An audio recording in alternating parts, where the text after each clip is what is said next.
especialmente el misterio más grande en la Biblia. ¿Y cuál es el misterio más grande en la Biblia? El amor. Salvación, amor, el Evangelio, las buenas nuevas, el plan de Dios de salvación, el Evangelio. Las buenas nuevas es de que por medio de Jesucristo se pueden salvar tanto los judíos como los gentiles. Es algo tan básico, pero tan importante. Y la Biblia habla de esto como misterio, porque por muchos años fue escondido este plan de Dios. Pero ahora ha sido revelado. Ahora sí conocemos y sabemos cuál es el plan de Dios. Y parece que el micrófono es muy alto.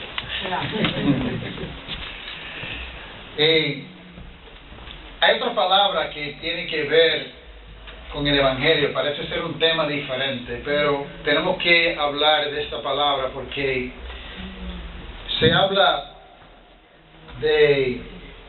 Eso tiene como un eco también. Sí. Si le puede quitar el eco, sería mejor. La palabra es predestinación.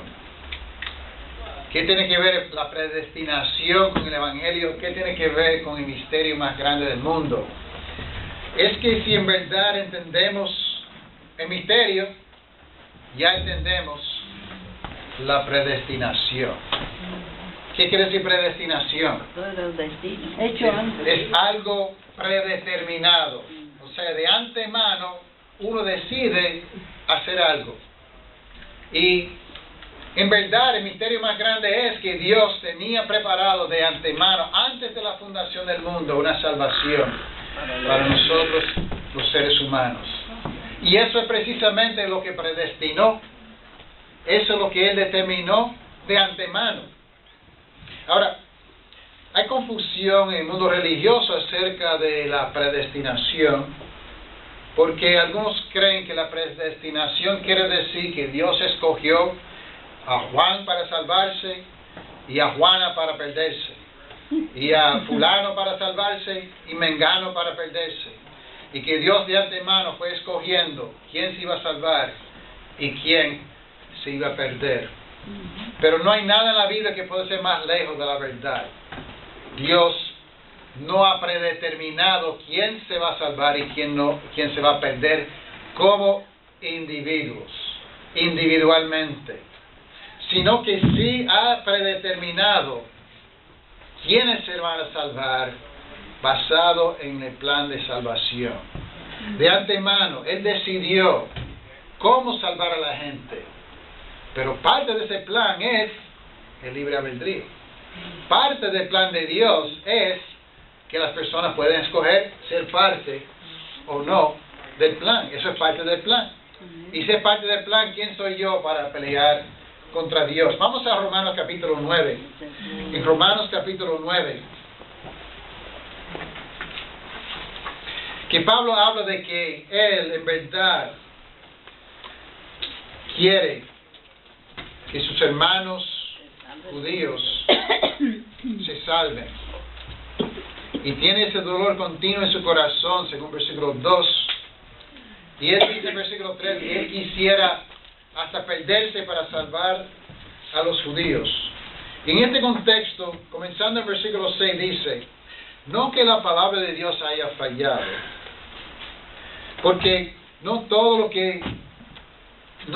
los que descienden de Israel son israelitas, ni por ser descendientes de Abraham son todos hijos, sino en Isaac se te ha llamado descendencia. Esto es, no los son hijos según la carne, son los hijos de Dios, sino los que son hijos según la promesa son contados como descendientes.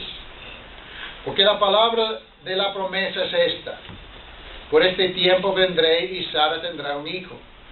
No solo esto, sino también cuando Rebeca concibió de uno de Isaac nuestro padre, pues no había aún nacido, ni había hecho ni bien ni mal, para que el propósito de Dios conforme a la elección permaneciese, no por las obras, sino por el que llama.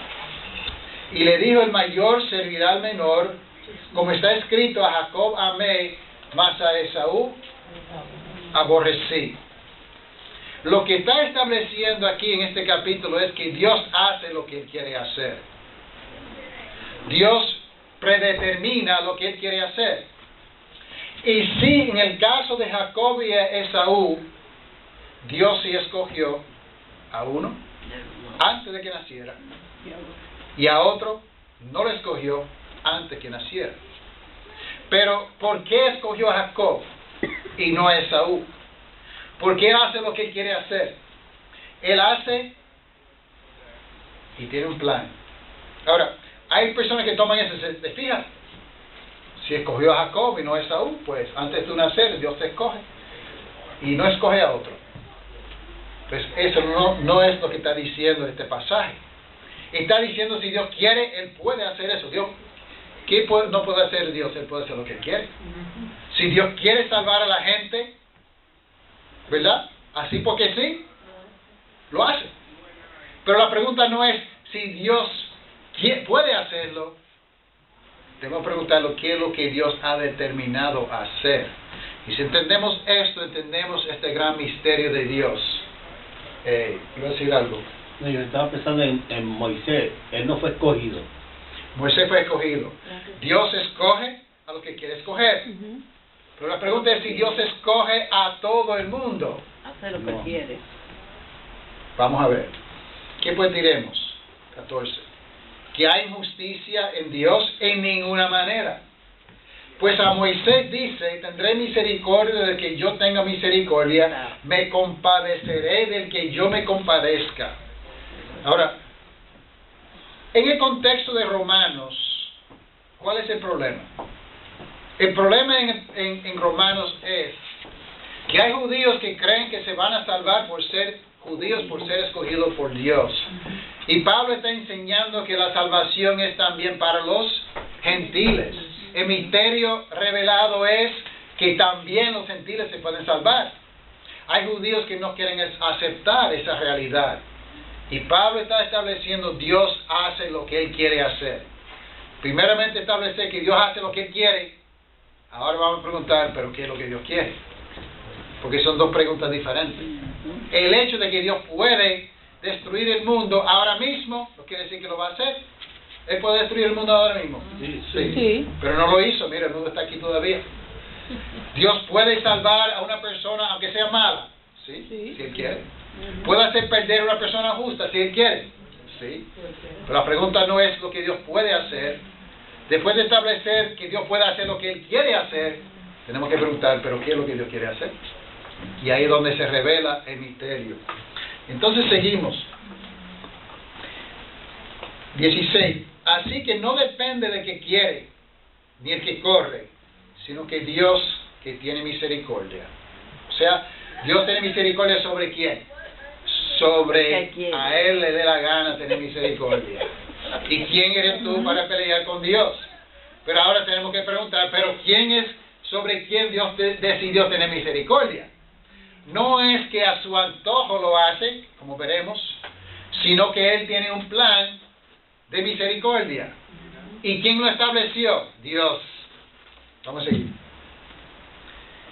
Dice 17, porque la Escritura dice a Faraón: por esto mismo te he levantado para mostrar en ti mi poder y para que mi nombre sea anunciado por toda la tierra, de manera que quien quiere tiene misericordia y al que quiere endurecer, endurece.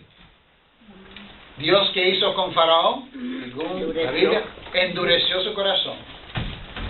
Y si Dios quiere endurecer el corazón de Faraón, ¿lo puede hacer? Sí. Sí, y lo hizo. Claro, que Faraón endureció su corazón primero, dice la Biblia, como 5 veces. Después Dios endureció, pero Dios puede endurecer si Él quiere una persona. Pero me dirás, ¿por qué pues sin culpa? Pues, ¿quién ha resistido a su voluntad? Mas antes, oh hombre, ¿quién eres tú para que alterques con Dios? ¿Dirá el vaso de barro al que lo formó: ¿por qué me has hecho así? ¿O no tiene potestad el alfarero sobre el barro para hacer de la misma masa un vaso para honra y otro para deshonra? Dios salva a los que Él quiere salvar. ¿Y quién eres tú para decir que no? Pero tenemos que, no se ha contestado la pregunta si Dios individualmente ha decidido salvar a algunos y otros no, aplicándose a todo el mundo. Solamente se está estableciendo que Dios pone las condiciones de salvación. Dios decide a quién aplicar la misericordia y a quién no aplicar la misericordia. ¿Y quién eres tú y quién soy yo para pelear con Él? No estamos aquí cuando leemos la Biblia para ver si Dios es justo o no. Dios es justo por definición. Estamos aquí para ver qué es lo que Dios ha dicho y seguir lo que Él dice, porque Él hace lo que Él quiere hacer. El judío no puede decir Dios no puede salvar a los gentiles si Dios decide hacerlo. Seguimos. 22. ¿Y qué? Si Dios, queriendo mostrar su ira y hacer notorio su poder, soportó con mucha paciencia los vasos de ira preparados para destrucción, y para hacer notoria la riqueza de su gloria, las mostró para con los vasos de misericordia que Él preparó de antemano para gloria, a los cuales también ha llamado, esto es a nosotros, no solo de los judíos, sino también de los gentiles. ¿Se fija lo que se está diciendo aquí? En versículo 22.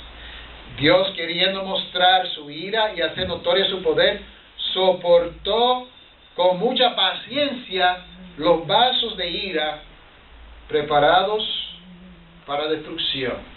¿Quiénes son los vasos de ira? Pues, en un sentido, los mismos israelitas llegaron a ser vasos de ira. Dios los soportó con paciencia por mucho tiempo, pero dice que Él preparó, ¿cómo es que dice en 23? Para hacer notoria la riqueza de su gloria, las mostró para con los vasos de misericordia que Él preparó de antemano para gloria. ¿Quién preparó de antemano para gloria?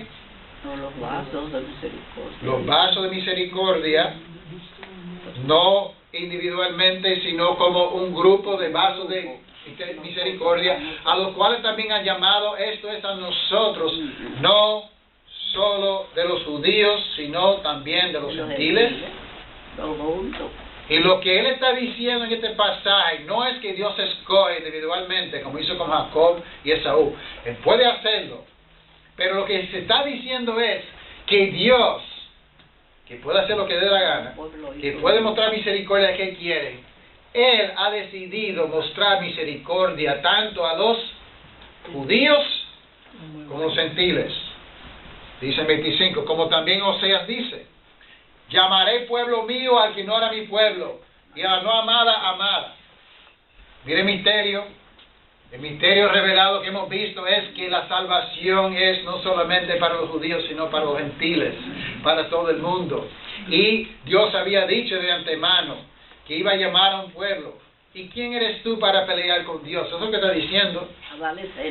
Dios determinó de antemano que iba a salvar a los gentiles. 26, y en lugar donde se les dijo, vosotros no sois pueblo mío, allí serán llamados hijos del Dios viviente. Los que no eran pueblo de Dios, los moabitas, los edomitas, los egipcios, los griegos, los de Capadocia, los de Roma, los de Europa, los de Sudamérica, de Centroamérica, de Norteamérica, todas las gentes del mundo que no eran hijos de Dios, Dios decidió salvarlos. También Isaías clama tocante a Israel, si fuere el número de los hijos de Israel como la arena del mar, tan solo el remanente será salvo. ¿Quién decidió salvar solamente un remanente de Israel? Dios. ¿Y quién eres tú para que alterques con Dios? ¿Quién eres tú para pelear con Dios? Si Dios quiso salvar solamente un remanente de Israel y salvar un montón de gentiles, eso es la predestinación. Ese es el plan de Dios. Porque el Señor ejecutará su sentencia sobre la tierra con justicia y prontitud, Como antes dijo Isaías, si el Señor de los ejércitos no hubiera dejado descendencia, como Sodoma habríamos venido a ser, y Gomorra seríamos semejantes. Hablando del remanente de Israel. ¿Qué pues diremos? Que los gentiles que no iban tras la justicia han alcanzado la justicia, es decir, la justicia que es por, ahí está, por fe. No es por antojo de Dios de que salva a algunos que no tienen fe y hace perder a los que tienen fe.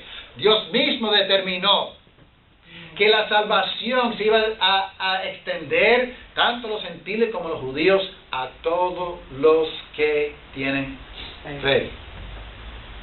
La fe que viene por oír y oír la palabra de Dios. La fe que viene porque Dios nos enseña la verdad y nosotros creemos, pero para tener fe uno mismo pone de su parte. Un bebé tiene fe, no puede tener fe, así que no es que pues como dice, el que creyere y fuere bautizado será salvo. O sea que Dios hizo un plan de salvación, en otras palabras, por medio de la fe. ¿Qué pues diremos? En versículo 31, más Israel que iba tras una ley de justicia no la alcanzó. La comparación entre Esaú y Jacob no es decir que individualmente Dios salva a algunos y hace perder a otros, sino que es que si Dios decidió salvar solamente a algunos de Israel y muchos gentiles y todos por la fe, ¿quién eres tú para pelear contra Dios? Porque ellos iban, ¿por qué no se iban a salvar los israelitas? Porque iban tras ella no por fe, sino por obras de la ley, pues tropezaron en la piedra de tropiezo. ¿Tiene una piedra de tropiezo? Como está escrito, he aquí pongo en Sion piedra de tropiezo y roca de caída, y el que cayera en él no será avergonzado. La salvación, tanto a Israel como a los gentiles, es por medio de fe en esa piedra de tropiezo que es Jesucristo. Ese es el gran plan de salvación, ese es el Evangelio, ese es el misterio revelado que la salvación es para todo el mundo. No solamente para una nación Israel, sino para todos nosotros. La sabiduría de Dios se revela. Vamos a 2 Corintios capítulo 1 Corintios capítulo 2. 1 Corintios capítulo 2.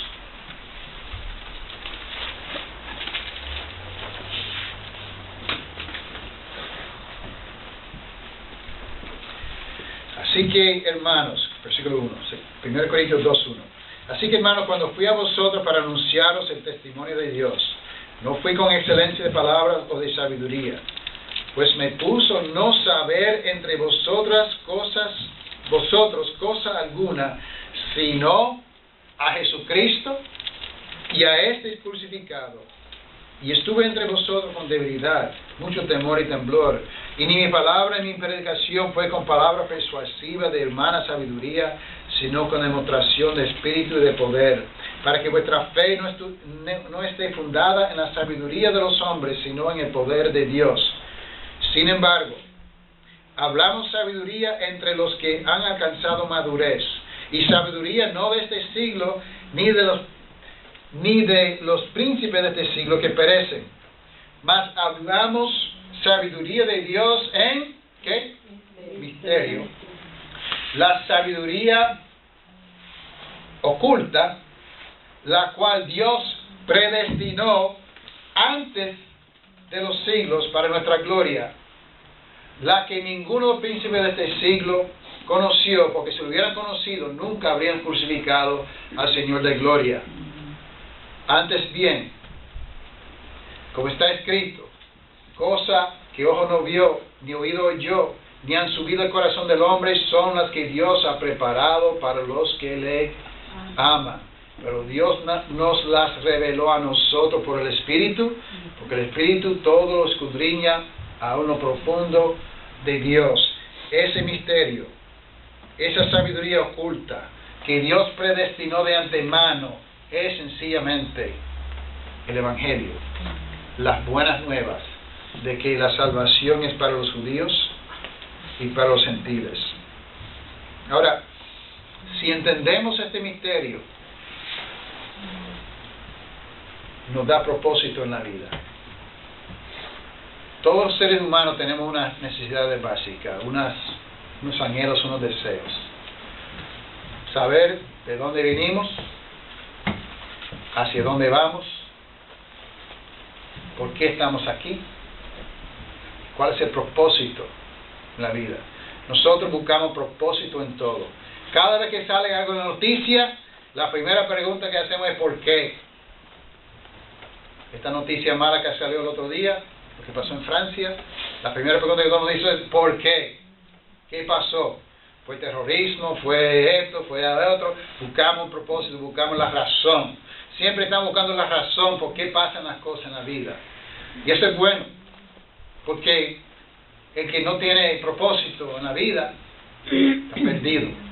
El que no sabe la razón de las cosas, parece que entonces el mundo, como algunos científicos quieren decir, todo es al azar, todo es por casualidad, que no hay propósito en la vida. Y si no hay propósito, estamos perdidos. Pero este misterio nos da propósito, nos da solamente el propósito de Dios y de la razón por la cual el mundo está aquí. ¿Y qué va a pasar? ¿Qué está pasando en el mundo ahora? ¿Qué va a pasar en el futuro? Sino que también nos da propósito en la vida de cada uno de nosotros. Así que si vamos a Efesios capítulo 1, vamos a ver cuál es el propósito eterno de Dios en Efesios capítulo 1, que dice bendito sea el Dios, versículo 3, Efesios 1:3, bendito sea el Dios y Padre de nuestro Señor Jesucristo, que nos bendijo con toda bendición espiritual en los lugares celestes en Cristo, según nos escogió en Él antes de la fundación del mundo, para que fuésemos santos y sin mancha delante de Él, en amor, habiéndonos, ahí está la palabra otra vez, predestinado para ser adoptados hijos suyos por medio de Jesucristo, según el puro afecto de su voluntad. ¿Qué es lo que Dios predestinó? Él decidió de antemano adoptar unos hijos. Y hemos dado este ejemplo antes, pero cuando Luisa y yo decidimos adoptar, tomamos la decisión de adoptar sin saber quién íbamos a adoptar. Y gracias a Dios nos dio esa gran bendición que Francisco. Amén. Y pues estamos contentos. Dios también, cuando decidió de antemano adoptar unos hijos, Él nos dijo, bueno, voy a escoger quiénes van a ser, independientemente si tiene fe o no. No lo hizo así. Lee la Biblia. Él escogió ofrecer esa adopción al mundo entero. Él no quiere que ninguno perezca. Y ofrece la salvación, y ahora mismo está ofreciendo la salvación a nosotros por medio de la fe en el Evangelio, la fe en Jesús. Y así es que decidió de antemano tener unos hijos adoptivos. Lo predestinó. Eso es el misterio revelado en el Nuevo Testamento. Según el puro afecto de su voluntad, versículo 6, para alabanza de la gloria de su gracia, con la cual nos hizo aceptos en amados. ¿Por qué nos escogió? Para la alabanza de la gloria de su gracia. ¿Por qué estamos aquí? ¿Cuál es tu propósito? Alabanza de la gloria de la gracia de Dios. Por eso tú estás aquí. Por eso yo estoy aquí. Hey, los que van a un estadio para ver un juego de béisbol, ¿por qué están ahí? Para la alabanza de la gloria de su equipo. ¿Qué propósito? Ellos ayudan en el juego. Animan a sus... Están ahí. Nosotros tenemos esto dentro de nosotros. Queremos alabar a alguien. Nos sentimos bien Ustedes han estado en un público que están alabando a un equipo, una persona, qué sé yo, que todo el mundo está... Y uno se siente bien. Uno se siente bien alabando a un equipo, a su persona. Pero ¿por qué tenemos eso nosotros? Porque Dios nos hizo para alabarle a Él. Por eso estamos aquí. Por eso si una persona está triste, si una persona se siente, yo no tengo propósito, no tengo rumbo, me siento deprimido, yo estoy seguro de una cosa: no está cumpliendo su propósito en la vida, que es alabar a Dios. La persona que pasa la vida alabando a Dios no está triste, no está perdido, no está deprimido, porque está viviendo dentro del propósito por el cual Dios lo hizo. Amén. Y vive una vida contenta, con paz. Vive y tiene esa paz que sobrepasa todo entendimiento.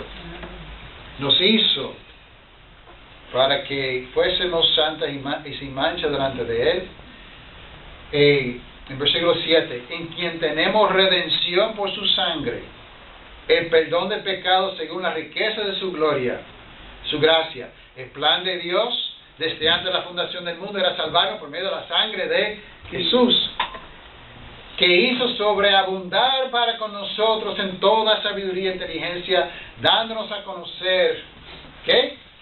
El misterio de su voluntad, según su beneplácito, el cual se había propuesto en sí mismo. Él nos da a conocer el misterio. ¿Cuál es el misterio? Versículo 10. De reunir todas las cosas en Cristo, en la dispensación de cumplimiento de los tiempos, así las que están en los cielos como las que están en la tierra. Hermanos, amigos, si nosotros entendemos el misterio de Dios, no vamos a estar perdidos nunca.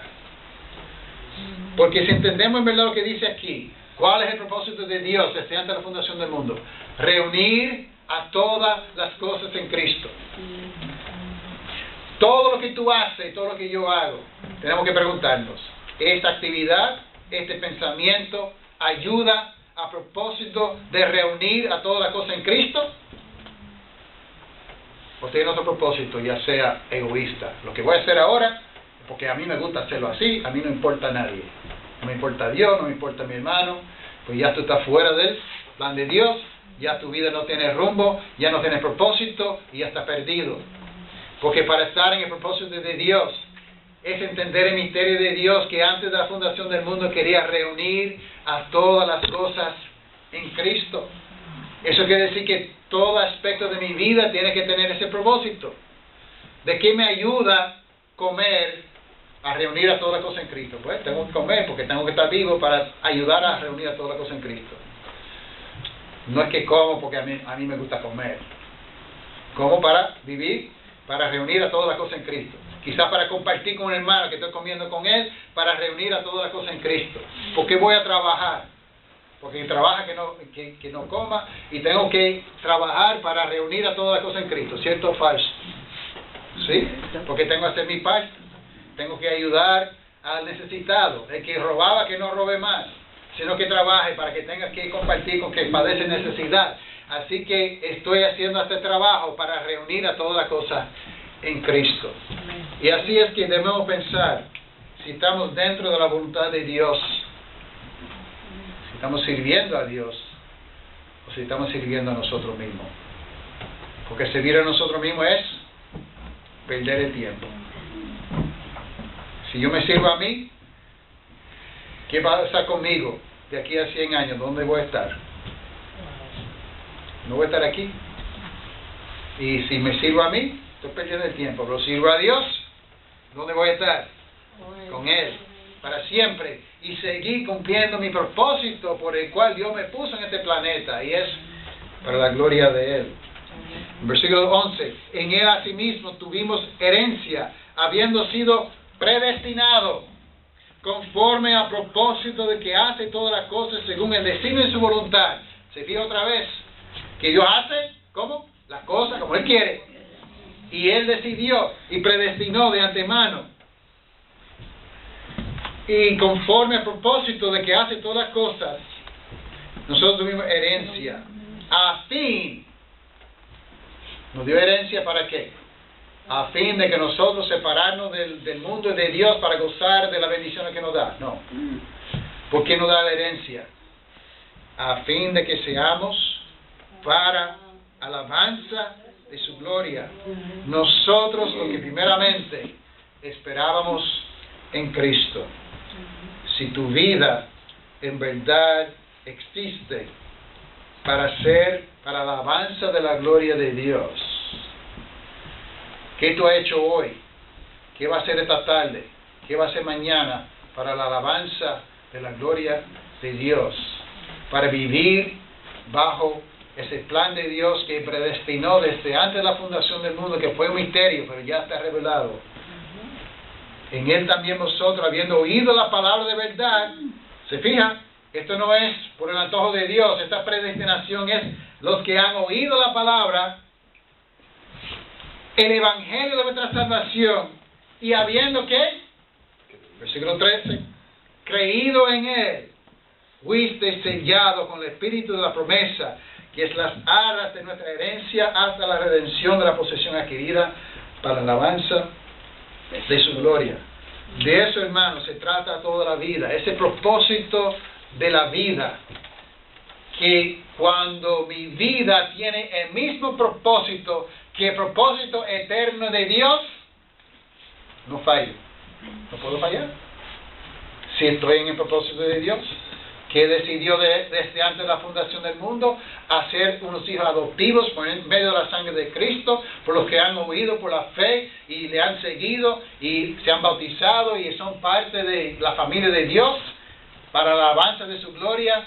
Si estoy dentro de ese plan, mi vida tiene propósito. No voy a estar quejándome de cada cosita que pasa en la vida, porque yo sé que las cositas que pasan en la vida pasan porque pasan, porque se van. Cada dolorcito que tengo, cada problemita que tengo, cada vecino que me molesta, cada hermano que no me saluda, tengo un propósito más grande, hermanos. Vamos a abrir los ojos, vamos a ser menos egoístas y menos pensando en yo, mi problemita que yo tengo, y yo soy esto, yo soy lo otro. Y olvídate lo que tú eres un hijo de Dios que existe para la alabanza de la gloria de Dios. Y vamos a dejar a nuestros deseos, vamos a dejar nuestra vida para entregarnos completamente a propósito de Dios. Y así no tendremos esa tristeza, no tenemos que predicar tanto de gozo, porque vendrá automáticamente cuando estamos en el propósito de Dios. Amén. Entender los misterios de Dios nos da ánimo para vencer. No hay tiempo para leer el capítulo completo, pero vamos a Romanos capítulo 8. Romanos capítulo 8.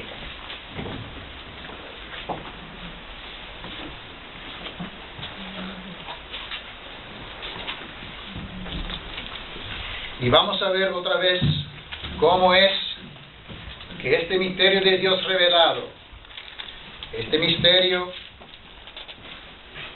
que es revelar lo que Dios predestinó, lo que Él decidió de antemano, cómo es que esto nos da ánimo para vivir y para vencer. Dice el versículo 28, Romanos 8. Sabemos que a los que aman a Dios, todas las cosas le ayudan a bien. Esto es, los que conforme a su propósito son llamados. La gente en el mundo dice, bueno, no hay mal que no, por bien no venga. Eso no aplica a todo el mundo, no. Eso no aplica a todo el mundo. Es si tú estás en el propósito de Dios, si tú amas a Dios, si en verdad tu vida existe para la alabanza de Dios, entonces las cosas ayudan a bien. Si no es así, quizás las cosas te ayuden a mal. Te ayudan a bien, pero ¿cuál es el bien? El bien es que Dios sea alabado.